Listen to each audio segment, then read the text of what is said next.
Demo account and get to know your way around. Open your desired position in seconds and start trading CFDs on the most popular stocks.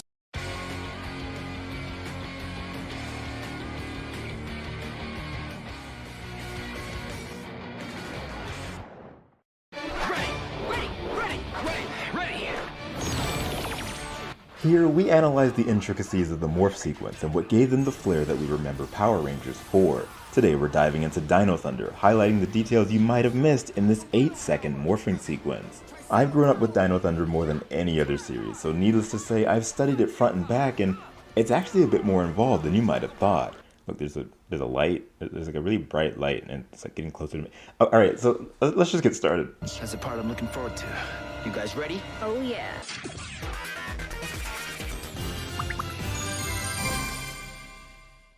The Power Rangers production utilizes the Japanese toy release of the Changers as the main props for the show, just as they did overseas. In the original footage from Bakuryu Sentai Aba Ranger, the morph is initiated by cocking the mouth open on the Changer, shouting the signature phrase and pressing the button to close the mouth. As is usually standard for Power Rangers, the stock footage that would be filmed is entirely different, while the posing beforehand contains bits from the original but with added flair. Do we need some kind of secret password or command? All you have to do is say Dino Thunder, power up, and you'll be transformed. What's interesting here is that the decision to add a sound effect for the initial preparation of the morph was at first off and on. We first hear it in the debut two-parter, Day of the Dino. Ready! Ready! Dino Thunder, power up! However, in the episodes following, it would be absent, while footage of the Rangers prepping the morpher would remain present. This would continue up until after Tommy Oliver becomes the Black Ranger in episode 5, to which the production crew would begin adding the sound cue once again. This is notable as after this decision was made, the sound cue would become significantly helpful in timing when the morph music would kick in. Here's a clip from beforehand without the sound cue. Ready. Ready.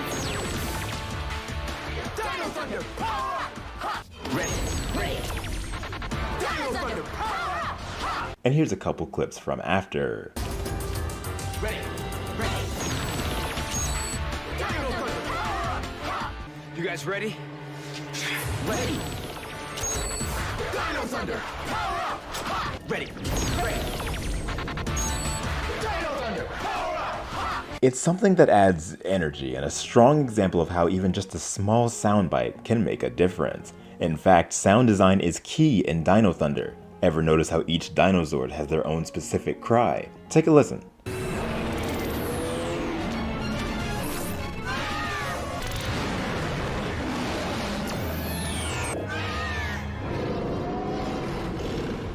Kinda like Pokemon. Now listen to how with certain actions you'll hear that Zord cry out with its respective ranger. I'm on my way.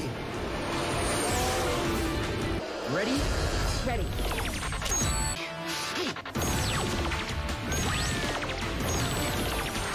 Super Dino mode.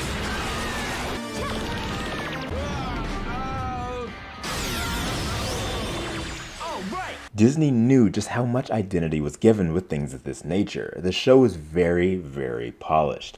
Okay, back to the morph.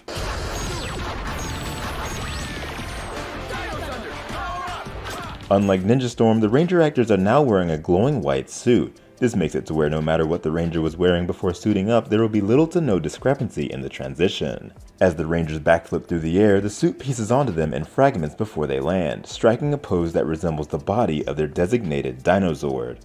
Except Connor. I mean, I don't know. If you can see the Tyrannosaur in this, then, I mean, good on you, right? Similarly to Ninja Storm, Dino Thunder opts to slightly alter the official Sentai pose just enough to give it its own separate identity overseas, mainly in its startup. Disney would have access to the models for the Dinozords, or at the very least pre-made clips meant to be manipulated, as new footage of each Dinozord appears present behind the Rangers at the end of their morph sequence. The Dinozords even appear throughout the show during transition scenes, as opposed to purely being shown in Sentai stock footage.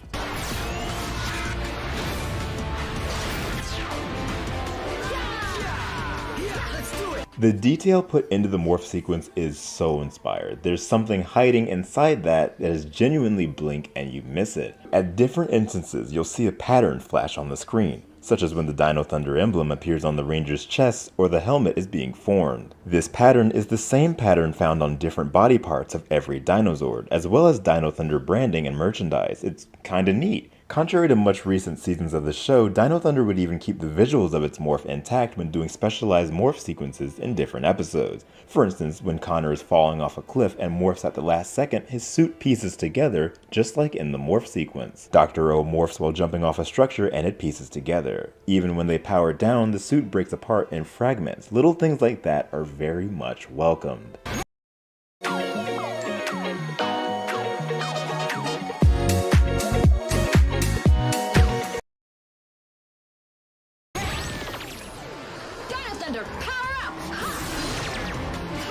I wanted to talk about Trent last, as his morph has genuinely always been really funny to me growing up. I got no problem with that.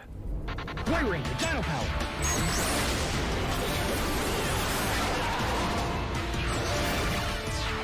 Drago, Dino Power. It became clear that the production team struggled a bit in how to incorporate the White Ranger into the full team's morph, as he technically should not have been with the full team, as dictated by the differing storylines of his Super Sentai counterpart. Trent utilizes a different morph call entirely. Whenever you see him morph with the others, he's either shouting his call separately after everyone else,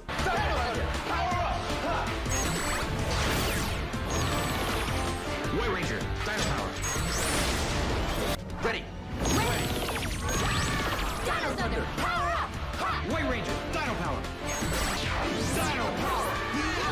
or just quietly saying Dino Thunder power up with a morph pose that clearly ends before the rest of the team.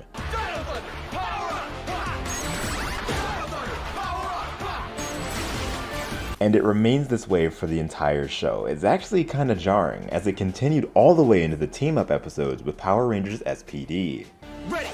Ready. Dino Thunder, power up.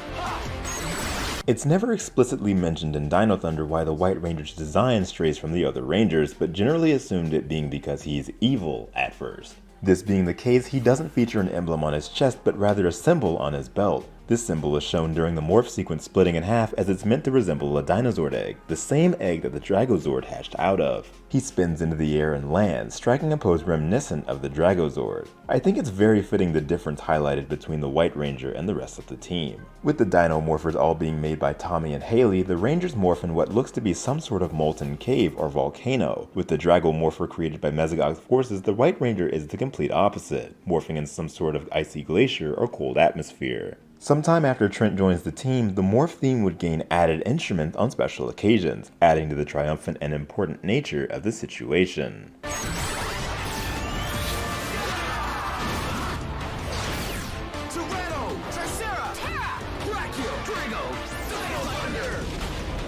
I have some honorable mentions that aren't in my script. When the morpher is materializing, that of course, they have the Dino Thunder emblem show up, but sometimes they would accidentally use the Triassic Ranger symbol, and I think that's really funny. Also, of course, Tommy, morphing with his key, and you put in the morpher, they zoom in on him sometimes, but sometimes they zoom in where you can still see him missing the morpher, and it's really funny when they just this really quick zoom, and he's clearly like not even close.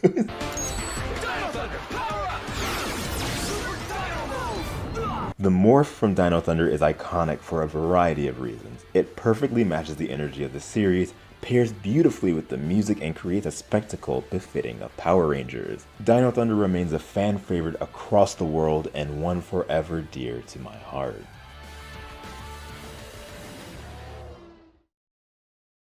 Alicia, Andrew, Austin, Autistic Disney, Brandon, Tony, Emilia, Graham,